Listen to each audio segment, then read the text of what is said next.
Hello সবাই, আমি রুহি আবারও একটা নতুন ভিডিও নিয়ে চলে এসেছি। আমাকে দেখে অমনি বাইরে থেকে কি পরিমাণ শুধু আওয়াজ করছে, শুধু জাস্ট শুনতে থাকুন। আর আমার মোবাইলের ক্যামেরাটা দেখেও ভাবছে যে আমার হাতে কোনো হয়তো খাবার আছে, দিয়ে সামনের দিকে চলে আসছে। আর এই জন্যই মুখটা ওর এত ধ্যাবড়া মতন লাগছে একদম। আচ্ছা, আপনারা ভিডিও দেখেন অথচ একটা লাইক করেন না, এটা খুব খারাপ জিনিস।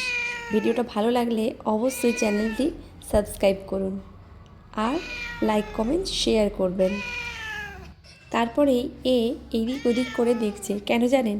কারণ ও রান্নাঘরের ভেতরে যাওয়ার চেষ্টা করছে। আর তারপরেতেই আমাকে অ্যাভয়েড করে ও ভেতরে চলে যাওয়ার চেষ্টা করছিল। আমি যা করেছি অমনি দৌড়েছে আর দিয়েই বাইরে আবার বসতে চলে গেল। আর বাইরে গিয়ে পুরো বাঘের মতন চুপ করে বসে পড়ল। এই দেখুন আমাদের বাঘ মামা। দেখা হচ্ছে নেক্সট ভিডিওতে।